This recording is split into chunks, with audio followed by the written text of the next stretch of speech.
everyone, it's Emily Graziano here, and I'm back with a Kiss video diary, but this one's going to be a little bit different. It's going to be more personal rather than opinionated in the sense of, oh, look at this product, look at this show, look at this release, look at this picture, that type of thing. And I just wanted to reflect a little bit because, okay, I went to the Ace Frehley Alice Cooper concert on the 24th of September in the year 2021. So I don't have to remember when I made this video because I'll say it verbally. And it just, I don't know, it got me thinking because 3 weeks from yesterday, the 25th, I am going to see Kiss for the final time in my life. Although it is only the second time in my life, it'll be oh, did you see that? My voice is still a little bit hoarse from the concert 2 days ago. It's only the second time in my life, but it's the fourth concert that I really have a connection with because I have a connection, a deep connection that goes straight back to my childhood in the year 2000 when my mom went to see the band on the farewell tour. And for those of you who really thought that Kiss was saying farewell in 2000, you weren't completely wrong. You actually were right because, in a sense, the band did go away. This lineup of the band, this is one of my mom's shirts, actually, because she bought 1 million shirts in 2000. I think she actually believed the band was going away. This is one of them in the back. So, she let me have this one because she has a ton of them, and she said she doesn't like the way this one fits on her. She's just uncomfortable with it, so she's like, Emily, just wear that one. You can have that one. Like, okay.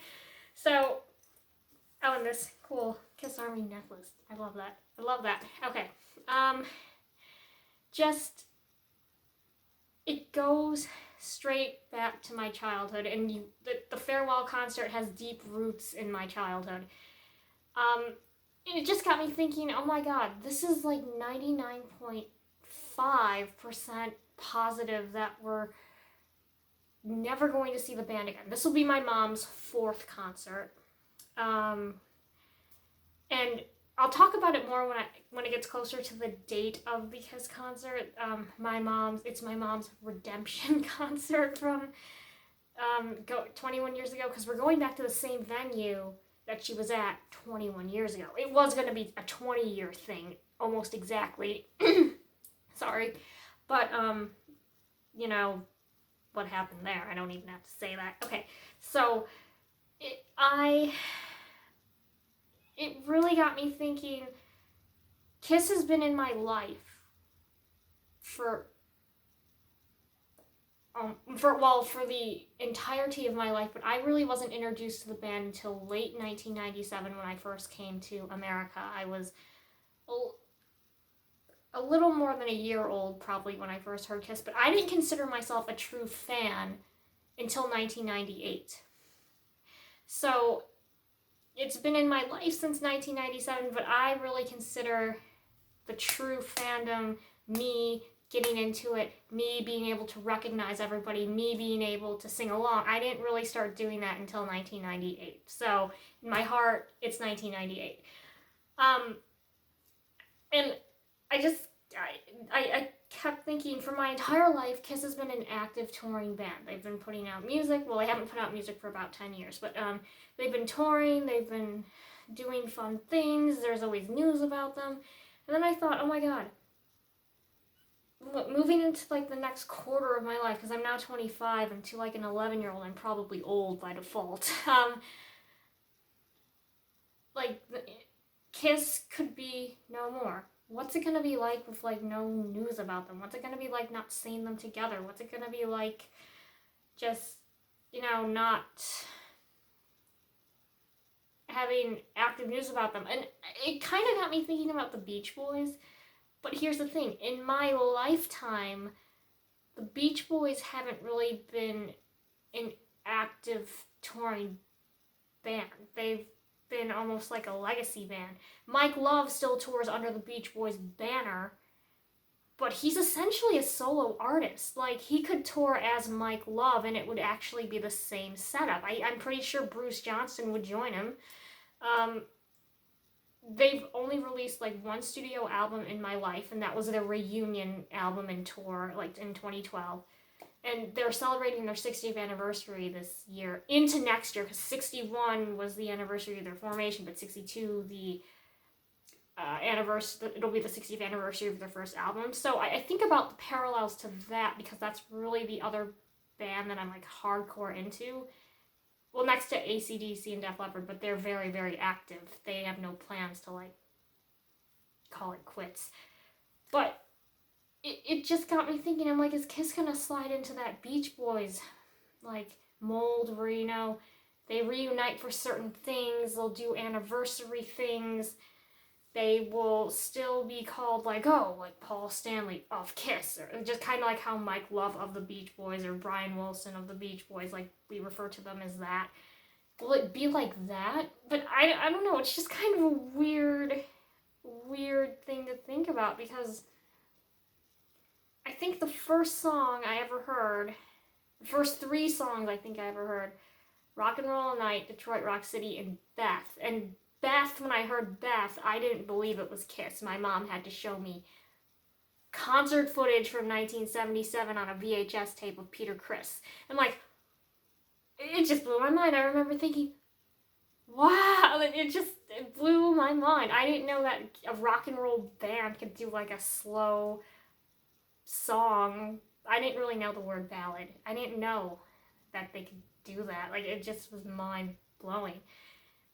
It was weird because I'd always seen Peter behind the kit, and then he got out in front, and I got to see like his costume, and like, whoa, that's his costume. Like, it was a mind blowing moment. And ever since then, like, I remember when I was little, I thought every concert that we watched was just TV. Like, I thought all these concerts were made for TV. So when my mom said she was going to see Kiss, I thought she was going to be on TV. And she's like, Emily, no. All those concerts were filmed, and I just so happened to get them on a tape that we watch on the TV. I'm not going to be on TV at this concert. I'm like, oh, that's too bad. Like, I thought my mom was going to be on TV in 2000, but she wasn't. But I just all the memories. And I'll be honest, there are times in my life where I wasn't into Kiss as much as maybe I am now. I think around like 2011, I wasn't really into Kiss. I was always watching Gene Simmons' Family Jewels, and I was always playing the music, but I wasn't like paying attention to what happened. I remember when I heard Paul Stanley had a daughter, I'm like, what? Like, when his wife gave birth to their youngest daughter, I'm like, whose name I think is actually Emily, and I'm like, what? Oh, Paul has a daughter who was just born. I'm like, isn't he kind of old? And my mom's like, well, his wife's younger than him. I'm like, oh, okay.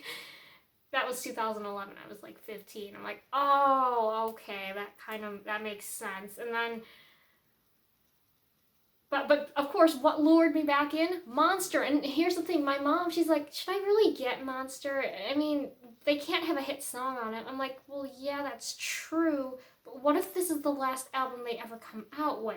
And it was just like that split-second thing that my mom was thinking about. She's like, do I get it? And she's like, yeah, what am I kidding? Of course I'm going to get it. But, you know, it's that split-second thought of, do I do it? Do I get this one or not? And yeah, she did get it. I remember coming over to school and seeing it on her desk, and I'm like, oh, you got it? She's like, yeah, of course I had to get it, Emily. I'm like, well, you mentioned I was not getting it. And she's like, well, do you really think I wouldn't get it? I'm like, I knew you would get it. And she's like, yeah.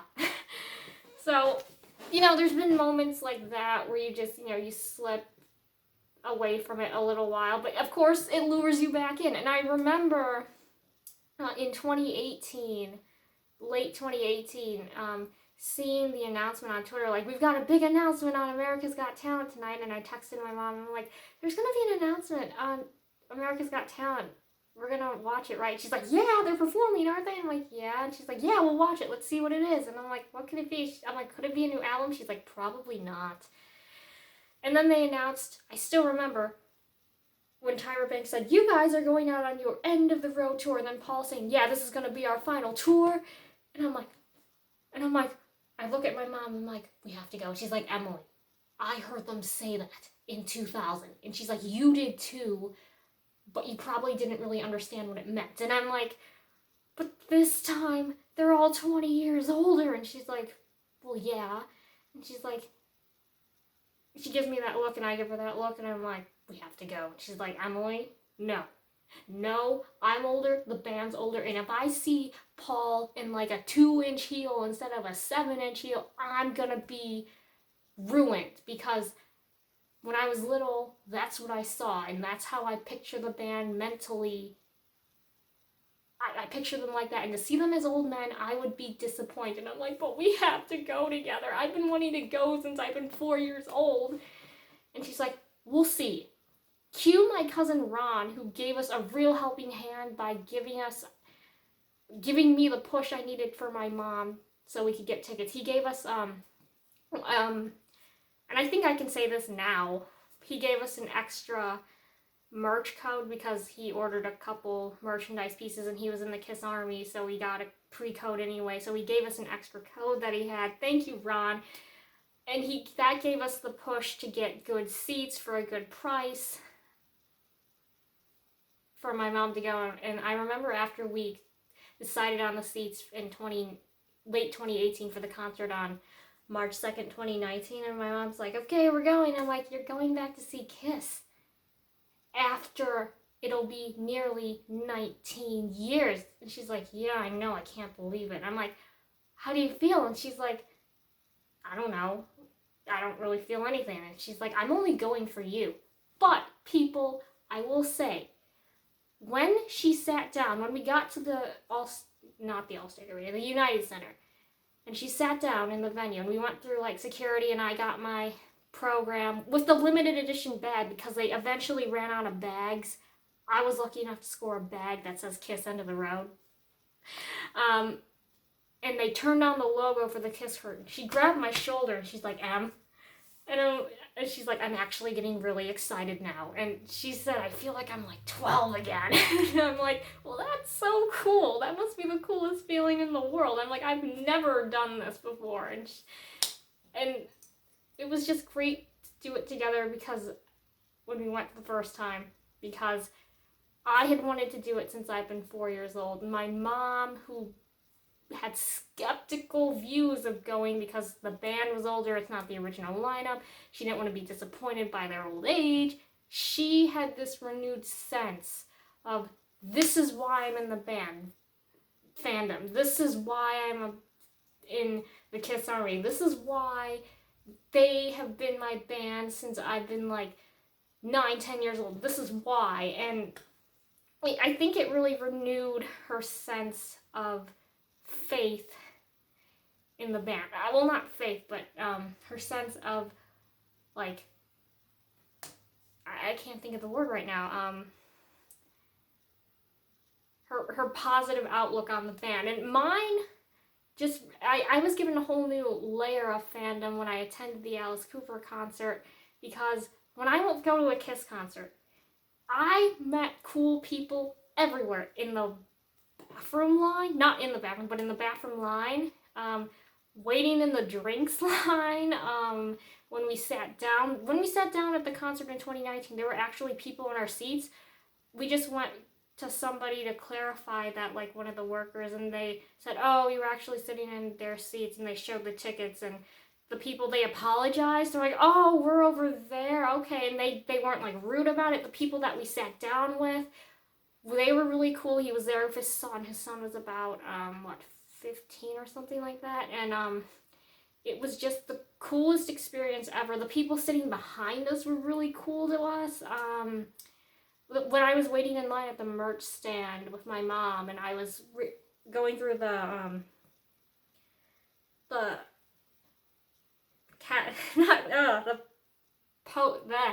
program, someone who was maybe in their 40s, so younger than my mom but older than me, they're like, they saw over my shoulder, like, wow, I remember seeing that on TV. And my mom's like, you had to wait weeks to see them on TV, like it was an event to see them on TV, it was a special thing. And I'm like, I don't know how that feels, because I just remember watching them all on VHS tapes and stuff like that. Like, I didn't know, like, the anticipation of getting to see them on TV. And the guy said, well, you're really young, but it's really cool that you know about all that. And I'm like, wow, that's really cool. And then the coolest encounter, of course, was the ladies' room encounter where I was standing outside the bathroom and we met those Hoosier Kiss fans, and I impressed the guy with knowing that the guys borrowed suits from Blue Coin, and how jeans pant sock gap was kind of a specific amount of like ankle. He was very impressed that I knew that, and he's like, how old are you again? I'm like, I'm 22, and he's like, that's very impressive that you know that. I don't know, it just gave me a sense of real camaraderie. And at the Alice Cooper concert, I don't know, I didn't feel camaraderie between his fans like that. I don't know, it was just a different experience. I'd say Kiss people, they're just some of the coolest fans to each other. If the Beach Boys have the best memes on the internet, I'm just gonna say that, the Kiss fandom to each other are just the most cool, laid back people. We just build each other up. I don't know. There's no other way to describe it unless you actually feel it. It's a very feeling-based emotion rather than descriptive-based emotion, I think. So it just gave me a real sense of, this is why Kiss is the band that I love the most. This is why everything is the way it is, despite the negativity, despite the factions of the lineups, despite like some of the things that I can say, despite some of the cynical things like, whoa, Gene says this, or Paul did that, or Ace did that, and Peter did that, and everything, despite all of that, doesn't matter, because when they get up on stage, you know that you're hearing the best music with the best band, with the best crowd. It's very special. And to reference my cousin Ron, when you put on a Kiss shirt, it's like putting on armor. He said that in the Kiss VH1 documentary from 2000, and he's still kept that stance, and I've definitely gotten on that bandwagon of his that has that stance too. Kiss shirts are armor. You can take on the world. So I wanted to keep this video under 20 minutes, but those are just some of my weird, drabble thoughts from my mind. It was just racing in my mind, like Kiss may be going away, but I think the music is forever, and that's what we can all cling to. We can cling to our childhood memories. We can cling to the fun times. And if I'm going to see Kiss for the final time, I'm going to make sure it is the most fun, memorable concert that I'm ever going to go to, and I'm going to make it last for the rest of my life. I'm going to make it something memorable that I can look back on for the rest of my life. So I'm Emily Graziano, and thank you for watching this video. More in-depth thoughts about Kiss overall in the 2000 farewell concert video. Thank you for watching. Bye-bye.